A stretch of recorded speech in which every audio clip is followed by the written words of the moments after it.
আজকে প্রকাশ পাবে বিবেচনাধীনের প্রথম সাপ্লিমেন্টারি লিস্ট। অতিরিক্ত ভোটার তালিকা প্রকাশ নিয়ে অনিশ্চয়তার মেঘ। নিরাপত্তা নিয়ে উদ্বেগ প্রকাশ করছেন এসআইআর এর কাজে নিযুক্ত বিচারকরা। হাইকোর্টের প্রধান বিচারপতি সুজয় পালের সামনেই তারা উদ্বেগ জানিয়েছেন। কমিশন সূত্রের খবর, এখনো পর্যন্ত 25,34,000 নামের বিবেচনা শেষ হয়েছে, মানে নিষ্পত্তি হয়েছে, আর বাকি রয়েছে প্রায় 34 লক্ষের তথ্য যাচাই করা। ঈদের সময় তালিকা বেরোক, এটা চাইছেন না বিচারকরা। ঈদের সময় তালিকা বেরোলে আইন শৃঙ্খলা খারাপ হওয়ার আশঙ্কা তাঁরাই করছেন। হুমকির মুখে পড়তে হতে পারে এই আশঙ্কা তাদের। গতকাল 2 দফায় রাজ্যের ডিজি, স্বরাষ্ট্র সচিবের সঙ্গে বৈঠক। হাইকোর্টের প্রধান বিচারপতির সিইও এবং বিশেষ পর্যবেক্ষকের সঙ্গেও বৈঠক করেন প্রধান বিচারপতি সুজয় পাল।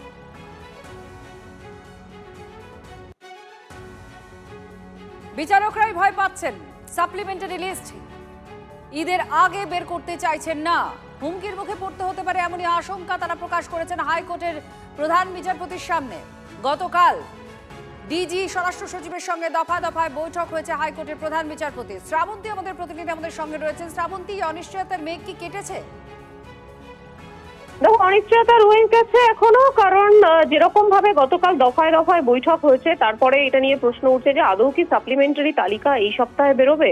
তার একটাই কারণ আইন শৃঙ্খলার পরিস্থিতি। কারণ সাপ্লিমেন্টারি তালিকায় যদি 40% মতো বাদ যায়, এই মুহূর্তে 24 লাখের থেকে 40%, প্রায় 9 লাখের উপরে মানুষের নাম বাদ যেতে পারে।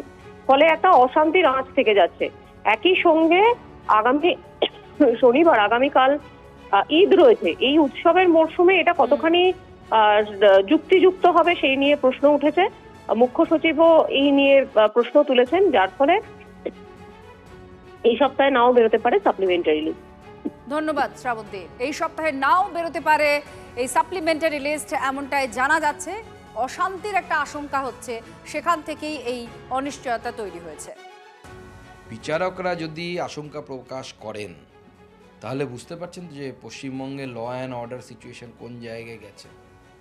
এবং দুটোকে আমি এক করছি। বিচারকরা, সম্মানীয় বিচারকরা আশঙ্কা প্রকাশ করছেন, আর মুখ্যমন্ত্রী কয়েকদিন আগে বলেছেন যে কোনো একটি সম্প্রদায়কে যদি খেপে যায় না, 1 সেকেন্ডের মধ্যে নাকি সব 12টা থেকে 13টা হয়ে যাবে।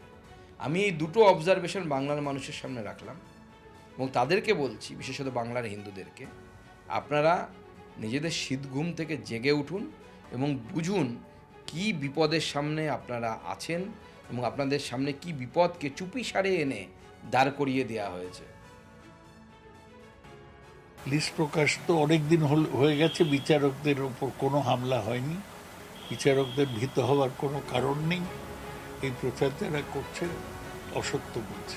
এগুলো সবই পড়তে হতে পারে, যেহেতু সুপ্রিম কোর্টের নির্দেশে বিচারকরা ভোটার লিস্ট চূড়ান্ত করছেন। তাদের নিরাপত্তা দেওয়ার দায়িত্ব পুলিশের এবং হাইকোর্টের, তারা দেবেন। সেই আমাদের নিয়ে কিছু বলার নেই।